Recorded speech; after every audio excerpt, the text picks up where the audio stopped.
How unhappy would you be? Very unhappy. And how would you think the work environment would be for your son when they're constantly worried about some guy who's bigger than them tase them? As a parent, I would not approve of that work environment, Your Honor. That's what you did. Some people. On January 18th, 2023, the Bexar County Sheriff's Office in Texas arrested Deputy Andrew Garcia, a certification deputy responsible for training cadets in the Bexar County Jail, who was accused of using his taser on an 18-year-old cadet during a training session and threatening another cadet with the taser. Mr. Garcia was charged with 2 counts of official oppression, assault causing bodily injury, and harassment, all of which were misdemeanor offenses. Mr. Garcia was also charged with a misdemeanor count of tampering with government records. However, the tampering charge was elevated to a felony on November 9th, 2023, when a grand jury indicted Mr. Garcia on 7 counts, leading to the dismissal of the other misdemeanor charges. A plea bargain was reached where the state agreed to waive the remaining counts of the indictment if Mr. Garcia entered a plea of nolo contendere to the felony count of tampering with a governmental record. And on March 7th, 2024, the matter came before Judge Stephanie Boyd in the 187th District Court for a sentencing hearing. All right. You entered a plea to account for tampering with the government record. You entered a plea of guilty. The state waived counts 1, 2, 3, 5, 6, and 7. According to the plea bargaining agreement, punishment is to be assessed at 1 year in the state jail facility. The state recommends community supervision. They're opposing your application for deferred adjudication. Have both parties had a chance to review the PSI report, state? Yes, Judge. We have. Defense? Yes, Your Honor. In fact, I've gone over my client and given him a chance to read it at his own pace. Any objections to the PSI report, state? No objection, Judge. Defense? No objection, Your Honor, though. It's kind of taken away that they said a taser was a weapon. All right. Well, it's not that big. All right. So, state, you're opposed to his application for deferred adjudication? Yes. You may speak to that. This defendant took advantage of people who he was supposed to be supervising and training in the Bexar County Jail. He was the CERT deputy in charge of cadets and lockdown units with violent offenders, people with ag assaults, murder charges pending. At least 5 individuals claimed that this defendant tased them when they were not consenting to it, when they were not looking, and that he did it in front of inmates, which, jeopardizes the security of the jail and also does not help with the retention issues that the jail is having as well. At least 2 of the victims left after that they were tased because they didn't want to be part of that work environment. Some of them were tased on the arms, legs, back, stomach. Multiple people said they did not want to be tased. He did it anyways. There's evidence that after he tased them and that the victims would ask him, why'd you do that? He would look at them and smile. Some of the people consented to being tased. However, it was under a type of duress. For example, one of the victims went to him asking for clippers so that they could cut the inmate's hair in another unit. And he said, I'll give them to you if you let me tase you. I also reviewed the PSI, and in the PSI, I noticed that he said that he had been tased before.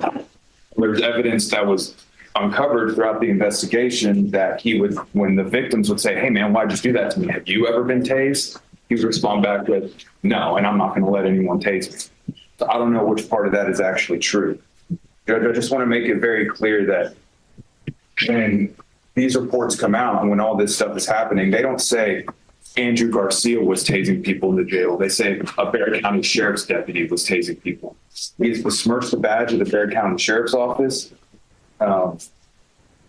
This is supposed to be a controlled environment, and he added chaos to an already chaotic environment. By doing this in front of the inmates, it put not only him in jeopardy and the cadets, but also the other inmates. And it is his sole job in the jail to maintain the health and safety of the inmates who are there, and that he needs to carry this conviction. When he was confronted about it, he put on a government record that he does not recall this ever happening. However, in the PSI, he says the reason he did it is because it was done to him. During his argument, the prosecutor notes that when Mr. Garcia was confronted about the tasing, he stated on a government record that he did not recall it ever happening. This explains why Mr. Garcia was charged with tampering with a governmental record for a course of conduct that generally involved the tasing of cadets. According to Section 37.10 of the Texas Penal Code, an individual commits the offense of tampering with a governmental record if they engage in deceptive conduct, including knowingly making a false entry in a governmental record, intentionally destroying, concealing, removing, or otherwise impairing the verity, legibility, or availability of a governmental record, and making, presenting, or using a governmental record with knowledge of its falsity. Under the statute, the offense is ordinarily a Class A misdemeanor, but it becomes a state jail felony if the defendant acted with the intent to defraud or harm another. Accordingly, Mr. Garcia's misdemeanor tampering charge was raised to a felony after a grand jury determined that there was probable cause to believe that his actions were intended to either defraud or harm another individual. Now, although much of the conduct described so far in this hearing has involved tasing and harassment, those allegations were initially charged as misdemeanors, and the misdemeanor cases were dismissed after the grand jury returned its indictment. The remaining counts of the indictment were waived by the state according to the plea agreement, and the felony tampering charge that is the subject of this hearing arose from what Mr. Garcia allegedly wrote when the Bexar County Sheriff's Office investigated him, meaning he now faces sentencing not for the tasing, but for lying about it on an official document.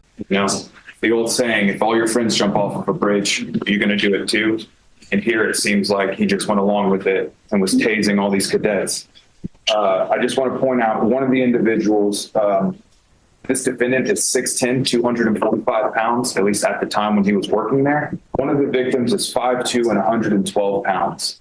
And he reported that he was held up against the wall physically, and that this defendant would not set him down, that he would put him into an arm bar in front of other inmates and tase him multiple times in front of other inmates. This was not a one-off time, Judge. If it was, I don't think the state would be having such an issue with deferred. It's the fact that we found out that this happened to 1, 2, 3, 4, 5, 6 individuals. And the one individual he didn't tase, he would harass. So when he would go to start doing his checks on the inmates, this defendant would point the red dot at him, come up behind him and clack the taser while the cadet was just trying to do his job. Therefore, the state thinks that this defendant should carry a conviction because of the egregiousness and because he has besmirched the badge of the Bexar County Sheriff's Office. Defense. And do you realize what you're accused of by tasing and harassing these cadets is not a proper work environment or training environment for them? 100%. Okay. Have you learned from this not to do something like that? 100%, yes. Did you notice that any of the inmates took the fact that you may have tased somebody as something they could get away with more problems? Mr. Anton, I do not recall tasing in front of inmates. You're asking the judge to give you deferred adjudication on this, your first offense.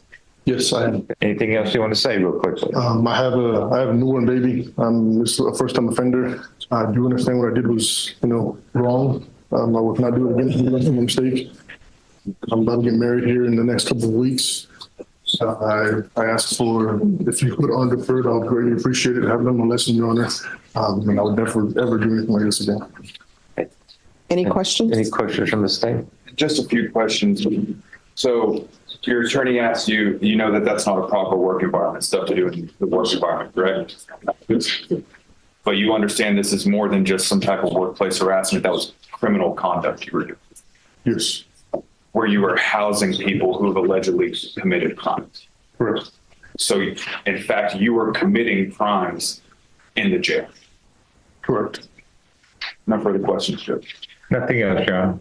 All right. The state opposes Mr. Garcia's application for deferred adjudication, arguing that a conviction is warranted based on the egregiousness of his actions, while the defense argues that deferred adjudication is appropriate because Mr. Garcia has learned his lesson and will not engage in similar conduct in the future. Under Article 42A.101 of the Texas Code of Criminal Procedure, deferred adjudication is a form of community supervision in which the judge accepts a defendant's guilty or no contest plea, but holds off on formally finding them guilty. Rather than entering a conviction, the judge places the defendant under community supervision, commonly known as probation, for a set period with conditions they must follow. If the defendant completes the supervision successfully, Article 42A.111 of the Code of Criminal Procedure requires the case to be dismissed, and no conviction ever appears on their record. If they violate the conditions, however, Article 42A.108 permits the judge to proceed with an adjudication of guilt. The state may recommend or oppose deferred adjudication, but ultimately the decision rests with the judge, who, under the code, must determine whether deferred adjudication is in the best interest of society and the defendant. Here, Mr. Garcia is requesting deferred adjudication, but the state is arguing that it would not be an appropriate punishment given the seriousness of Mr. Garcia's conduct. Mr. Garcia, the state decided to go on count 4, tampering with government records. They didn't go on counts 1, 2, 3, and 5, 6, and 7. So when is your wedding? We are actually going to the marriage license to pick up the proper documents. And then whenever, I guess, they have their scheduling, we'll pick a date, but as soon as possible. All right. The state is asking for you to have a conviction. If this were counts 1, 2, 3, 5, 6, and 7, I would probably have no question about giving you a conviction. But however, you do need to be punished. And punished is not just permanent surrender of your TCO license. So I'm going to give you a choice. I will give you 4 years deferred adjudication. With that, you're going into custody to the Bexar County Jail for 30 days. That's your punishment. Or I will give you a conviction. Which do you choose? And the conviction, are you just giving regular probation? Is that what you're saying, Yes. Your Honor? You want the conviction? The conviction is no jail time. No, I mean, that's something you can discuss with your attorney. I will give you 4 years deferred adjudication. With 4 years deferred adjudication as part of your punishment, you're going to the Bexar County Jail 2-day in handcuffs for 30 days, or you will have a guilty conviction on your record. Which do you choose? The conviction. And let me ask you this, since you're under oath, why don't you want to go to the Bexar County Jail? I have a family to support. I am the only one that works within the family. My wife is focused on her degree. And it's,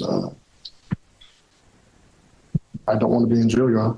Well, Judge Boyd presents Mr. Garcia with a choice between 4 years of deferred adjudication that includes 30 days in custody at the Bexar County Jail, or a felony conviction with probation and no jail time. And Mr. Garcia chooses the conviction. Article 42A.302 of the Texas Code of Criminal Procedure authorizes a judge to require a term of confinement in the county jail as a condition of community supervision, up to 30 days in a misdemeanor case and 180 days in a felony case. Under the deferred adjudication option offered by Judge Boyd, Mr. Garcia would be required to serve 30 days in the same jail where he tased and harassed the cadets, and be subject to 4 years of community supervision. However, if he successfully completed that period of supervision, the case would be dismissed with no conviction on his record. Under the conviction option, though, he would serve no jail time as long as he complied with the conditions of his probation. But he would carry a permanent felony conviction, along with the collateral consequences that accompany one. The choice Judge Boyd presented Mr. Garcia required him to weigh the immediate consequence of 30 days of confinement against the long-term value of a record without a felony conviction. the people you tased, they just wanted to, I'm assuming they were there to support their families as well. So why were you tasing people? And I don't want to hear, because how old are you? 24. I don't want to hear this is like college and people are hazing people. I never understood why people who had been hazed decide to haze other people. So why were you tasing people at the jail who are just there? And I know those cadets are young because I've seen some of them. They're 18. Some of them look as though they're 12. So why were you tasing cadets? Your Honor, doesn't make it right. It's a thing that's going around. Oh, you're saying there are other cadets there are other people at the names. Who are the people who are tasing people at the jail? Off the top of my head, Your Honor, it's been a while. I don't. No, I'm thinking, who tased you? Give me a name. I'm sure the state would like to know these names. So who are the names of the people who were tasing you? Your Honor, I do not remember. Of course, you always remember the first person who tased you. The first person who tased me was in proper training. Oh, what's their name? That was All of the complainants in this case remember you as tasing them. That's why you're here. So who tased you? in proper training. It was Deputy Chavez. No. Not in training, because you were not tasing people in training. I know that sometimes, and I don't know if it's still the case. I think it's not the case. They would tase officers in training so they would know this is the voltage of the taser. This is how it feels. Much like in the military, when they release the gas, so you'll know how to wear your mask properly. Sure. No, I'm talking about who tased you improperly, because that's why we're here. You're saying people hazed you, so you're just hazing people. So who are these people who tased you when you were not in training? Your Honor, I do not remember names. All right. So who else is tasing people at the jail and tasing cadets other than you? Because that's what you're telling people.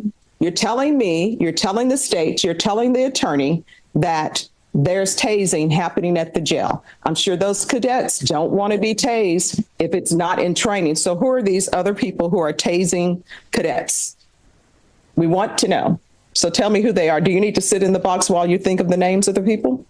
Mr. Randall, Can you remember any names at all? I cannot remember any names. Is there any reason why are you not intentionally not remembering names, correct? No, I cannot remember. Oh, I mean, if you want to sit in the box and think about the names, because you can't just throw around people are being tased at the jail by other people and then that's it. Who are these people who are tasing people? There's nothing worse. Well, there may be other things that are worse than people who say, well, I heard. But you're not saying I heard. Yes, ma'am. You're saying, oh, now you're changing it to I heard. I haven't seen someone get tased. I've heard of stories of people getting tased, and I just ran with that.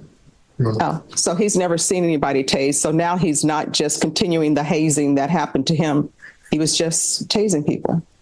Your unborn child, is this going to be a girl or a boy? He's 4 months old. He's a boy, yes, ma'am. 4 months old. So what if he decides to be a cadet at the jail and somebody like you, who's 6'10", however much you weigh, is tasing him? I would be unhappy with that. Mm-hmm. How unhappy would you be? Very unhappy. And how would you think the work environment would be for your son when they're constantly worried about some guy who's bigger than them tase them? As a parent, I would not approve of that work environment, Your Honor. Mm-hmm. That's what you did. Some people would call it being a bully, but that's what you did. Yes, ma'am. So you deserve a conviction, and I'm going to give you a conviction. Is there anything else from either party? No, Your Honor. Nothing from the defense. Nothing further from the state, Judge. All right. Where are you working? Alamo Toyota. I'm sorry? Alamo Toyota. All right. What do you do? I'm a sales rep. All right. Court is going to sentence you to 1 year in the state jail facility, suspended and probated for 4 years.